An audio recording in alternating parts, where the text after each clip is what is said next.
You know that feeling when people in their 20s get a pass on being kind of broke? Like, you're 25, you're figuring things out, you've got student loans, you're not making much money yet, and everyone's like, that's normal, you're young, you have time. And that's true, you do have time. But then something weird happens in your 30s. Suddenly, time starts feeling different. You look around, and some people your age are buying houses, building investment portfolios, talking about retirement accounts like they're real things that matter. And other people, maybe you're one of them, are still living pretty much the same financial life they had at 25. Same lack of savings, same paycheck to paycheck stress, just with a slightly higher salary. And here's what nobody tells you, but everybody eventually figures out. Your 30s are when your entire financial life gets decided.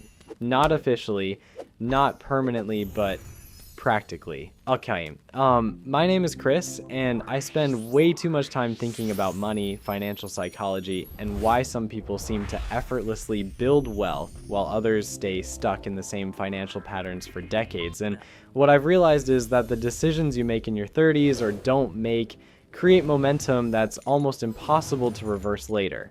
By the end of this, you're going to see exactly why this decade matters so much and what happens if you waste it. Let's start with the most obvious thing, and it's something people really don't want to hear. Compound interest doesn't care about your intentions, it only cares about time.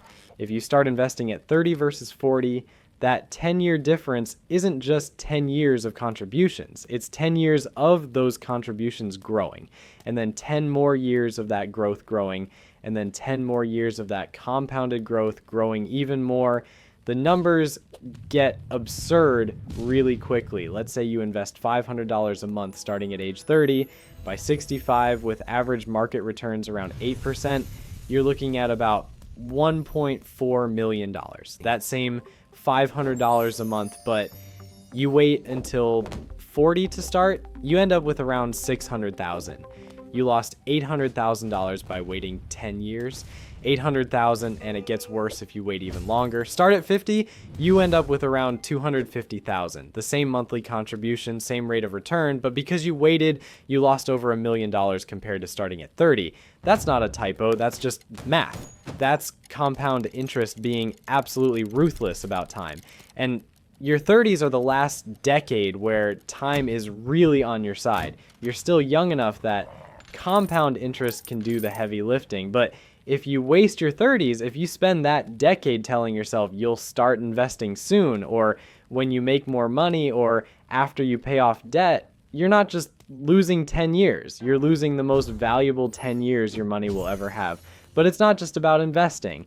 Your 30s are also when lifestyle lock-in happens, and this is absolutely critical to understand.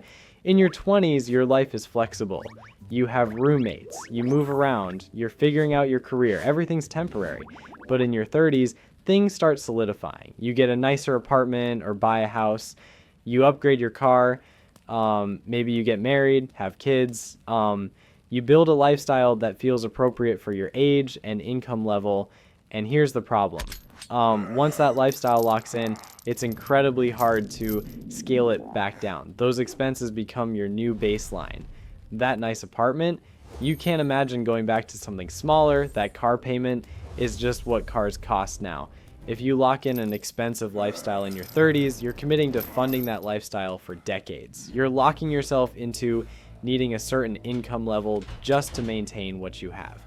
Meanwhile, the person who kept their lifestyle modest in their 30s, who resisted the pressure to upgrade everything just because they're older now, they have flexibility, they can take career risks, they can save aggressively, they can build wealth quickly because they're not trapped by expensive lifestyle commitments. Your 30s are when you either lock in financial flexibility or lock in financial obligation, and that choice echoes for the rest of your life. And then there's the income side, which people don't talk about enough. Your 30s are typically your highest earnings growth decade. You're finally past entry level, you're building expertise and credibility, you're getting promotions and raises, and maybe switching jobs for better opportunities. For most people, their income grows more in their 30s than it will in any other decade. But here's the critical question. What are you doing with that income growth? because most people experience lifestyle inflation at the exact same rate as their income growth.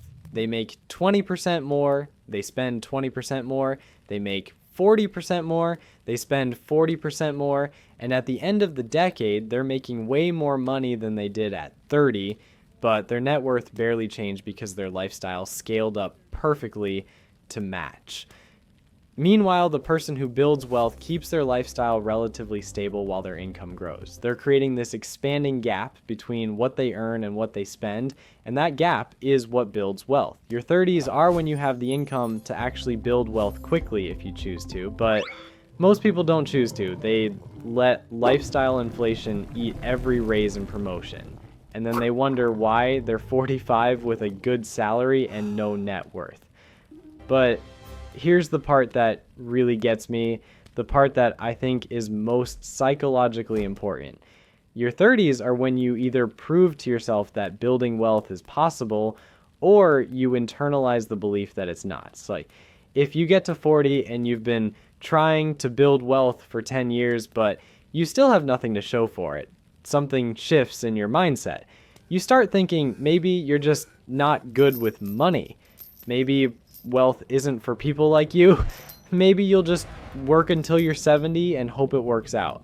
That's a devastating mindset to carry into your 40s and 50s. But if you use your 30s to actually build something, even if it's just $50,000 or $100,000, you prove to yourself that it's possible. You internalize that you're someone who can build wealth. And that belief changes how you make every financial decision for the rest of your life. Your 30s aren't just about building wealth. They're about building the identity of someone who builds wealth. And that might be even more valuable than the money itself. Look, here's the truth that nobody wants to say out loud, but everybody eventually realizes if you waste your 30s financially, you can recover. But it's going to be so much harder. You're going to have to save aggressively in your 40s and 50s to make up for lost time. You're going to miss out on hundreds of thousands or even millions in compound growth. You're going to have less flexibility, more stress, and fewer options. Your 30s are not the only decade that matters, but they're the decade with the most leverage. The decisions you make now, whether you start investing seriously, whether you keep your lifestyle in check, whether you treat your rising income as an opportunity to build wealth or just an excuse to spend more, those decisions create momentum that carries forward for 30 or 40 years. So if you're in your 30s right now and you're still telling yourself you'll get serious about money later, I need you to understand something. Later is more expensive than you think. Every year you wait costs you exponentially more than the year before.